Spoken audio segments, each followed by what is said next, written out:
Hello, everybody, and welcome to the December 2020 edition of the Game Show Canada. I'm Marc Power, and you're going to notice this is going to be a bit of an unusual episode. I signed off last month without mentioning what I was going to do this month because I intended for it to be a Christmas surprise, and I had this whole Christmas-themed episode planned. But because of recent news, I decided to change direction here, and that recent news is that since in between the last episodes of the Games of Canada, we experienced a great loss in the world, and that is the loss of the beloved Alex Trebek, the longtime host of Jeopardy, Classic Concentration, and numerous other game shows on both sides of the border. And I think I speak for all game show fans when I say that we are absolutely devastated at the loss, and our hearts go out to his family and his colleagues, who I think, although it's been a few weeks since, I'm sure this is still something that I think we're all processing. So with that in mind, I think it's only fair that we pay tribute to Alex for all his great work. So instead of doing a game review this month, we're going to be looking back at the career of the one and only Alex Trebek.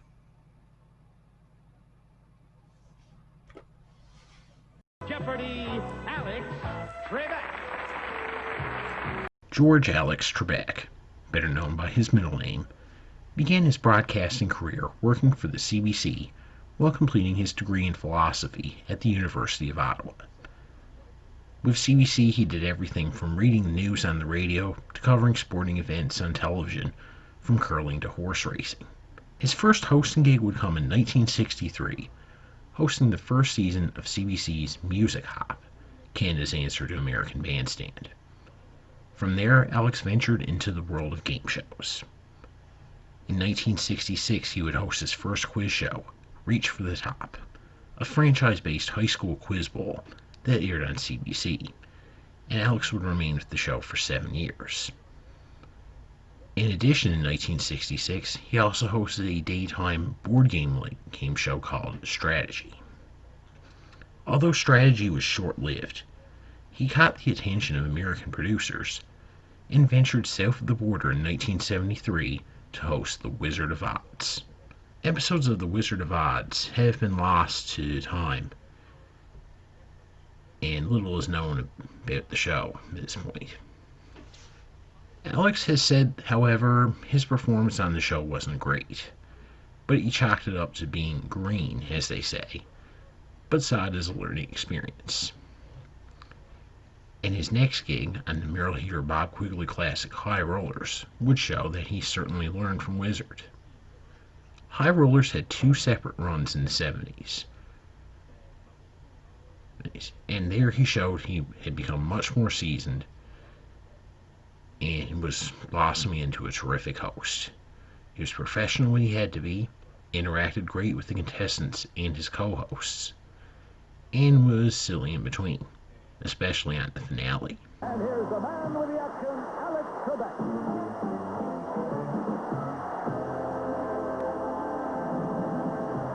To business.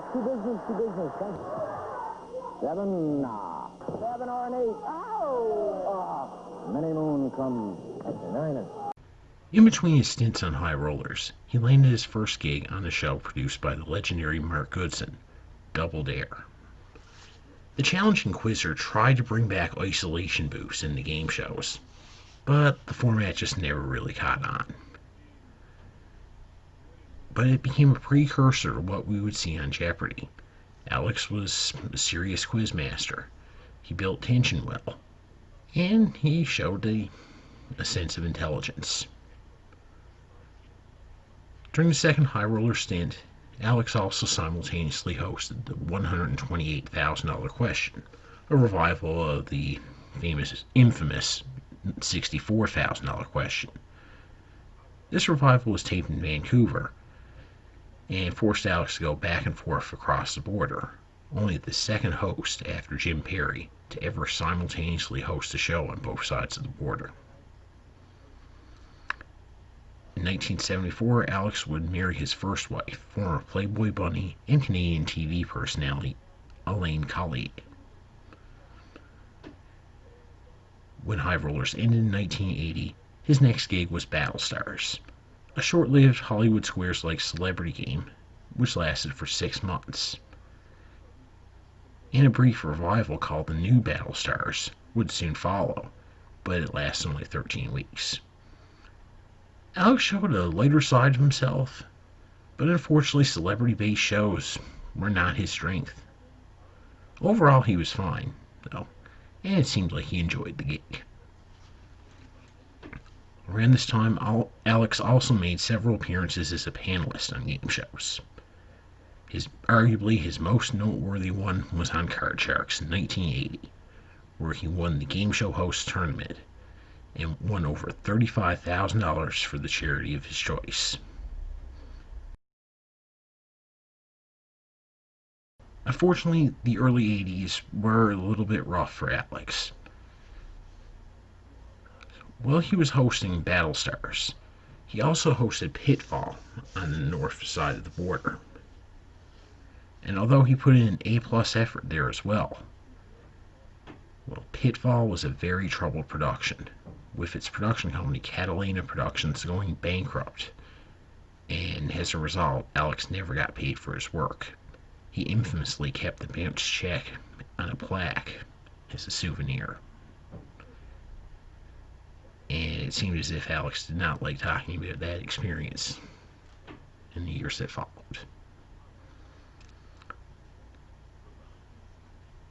In order to help pay the bills, Alex hosted several unsold pilots in the early part of the 80s.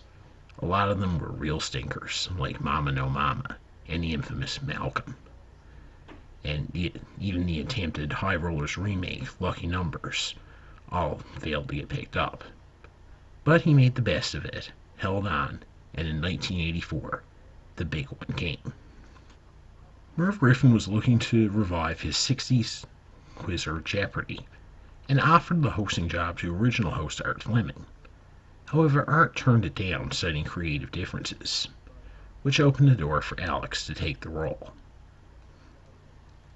Alex would serve as host and executive producer of Jeopardy for its first 3 seasons, and maintained the hosting gig right up until recently.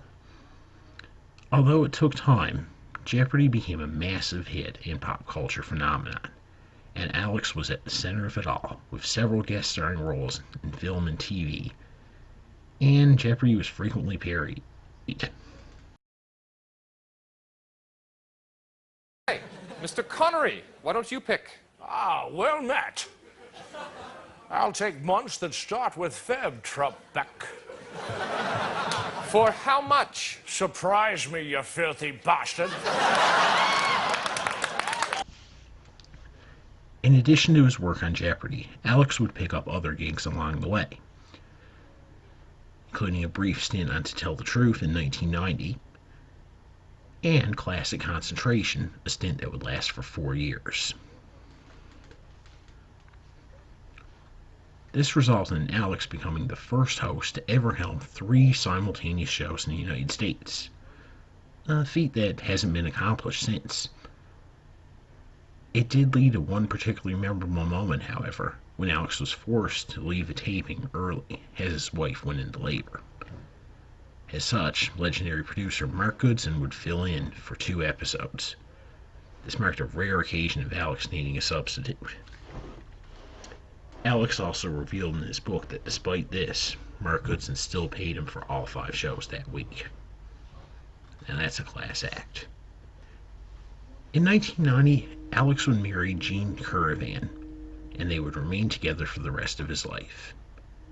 Together they had 2 children, Matthew and Emily.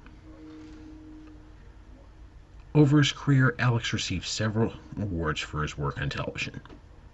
He's a 7-time Emmy Award winner for Outstanding Game Show Host, and received a Lifetime Achievement Award in 2011. He's also a 3-time Online Film and Television Association winner for Best Game Show Host, and was inducted into their Hall of Fame in 2019. He's also a Career Achievement Award winner from the Television Critics Association, and has been immortalized with a star on Hollywood's Walk of Fame.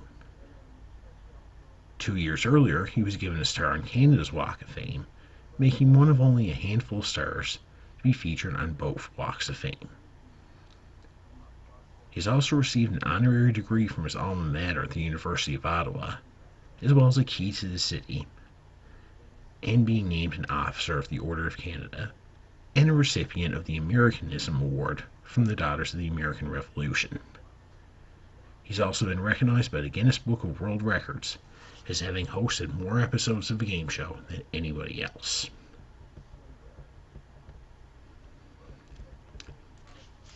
In addition to his TV work, Alex was also a noted philanthropist. He would host the National Geographic Bee from 1989 to 2013, receiving numerous awards for his contributions to promoting geographic education. He was also heavily involved with World Vision child sponsorship and received an Access Award from the American Institute for the Blind for his role in accommodating Eddie Timanis, Jeopardy's first ever blind contestant, who went on to become a 5-time champion. He has also donated more than $10 million to his alma mater at the University of Ottawa to help set up educational opportunities for students. In his later years, Alex would suffer numerous health scares. In 2001, he fell asleep while driving a pickup truck, sideswiping a string of mailboxes, and narrowly avoided injuries. No charges were filed against him, but Alex was understandably embarrassed about the incident. So suddenly, I felt this tremendous weight on my brain, and I yawned once. I opened the window of the pickup truck, took a breath of fresh air, and that's the last thing I remember. But the lesson is, if you feel yourself getting tired, you have to do something. You have to pull over, take a nap, whatever. Pull over and get coffee. Anything that will help revive you and get the blood flowing to your brain. In 2007, Alex suffered a mild heart attack, but made a full recovery and returned to work as scheduled only about a month later. He would have another mild heart attack in June 2012, but again made a full recovery and returned to work as scheduled. Famously, in 2011, Alex tore his Achilles tendon chasing a burglar who he caught breaking into a San Francisco hotel room. Virtually all of Alex's belongings were recovered, and the burglar was later arrested. Alex, despite his injury, arrived the next day to host the National Geographic Bee and told the audience about the incident, jokingly saying, "Don't shout any answers, or I might chase you too." And of course, as we all know, in March of 2019, Alex revealed to the world via a video on Jeopardy's official YouTube page that he had been diagnosed with stage 4 pancreatic cancer. However, he stated his intentions to fight it and continue working, and that he planned to beat the disease, jokingly stating that he had to because he had 3 years left on his contract. In July of 2020, Alex would publish his memoir, The Answer Is, Reflections of My Life, with all the proceeds being donated to charity. He would undergo surgery in late October of this year, and incredibly returned to Jeopardy only 2 weeks later, with taping schedules having to be slightly modified to accommodate him, with executive producer Mike Richards calling Alex's performances during this time incredible.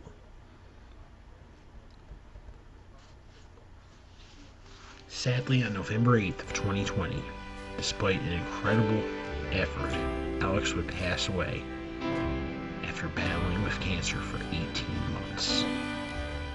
Alex passed away peacefully in his home at the age of 80. The November 9th airing would feature executive producer Mike Richards offering a tribute to Alex, where he stated that the remaining episodes Alex had taped would air because it's what Alex would have wanted. Jeopardy has also recently announced that the show will continue as it was Alex's wish, with a number of guest hosts having been lined up. As of this recording, the only name that's been confirmed is Ken Jennings, who will host the first episode, host Alex. With the announcement of Alex's death, tributes poured out from everywhere, from former contestants to notable celebrities. Even Canadian Prime Minister Justin Trudeau offered his condolences, calling Alex a proud Canadian and stating, "We lost an icon." Alex is survived by his longtime wife, Jean, their children, Matthew and Emily, and his passing is mourned by millions worldwide. From a personal standpoint, Alex is someone I idolized growing up, and my mom always told me it was the sound effects from Jeopardy that attracted me to game shows before I could even speak. And over the years watching Jeopardy daily, it was like your friend was coming over for a visit every day. So all I can say is thank you, Alex, for introducing me to the wonderful world of game shows, for your charitable efforts, and your dedication to helping the world get a daily dose of education. Our thoughts and prayers go out to Alex's family, friends, and colleagues. On behalf of all of us at Game Show Gumbo, have a happy holidays, and may 2021 be a better year for you all. Take care, my friends, and thank you, Alex.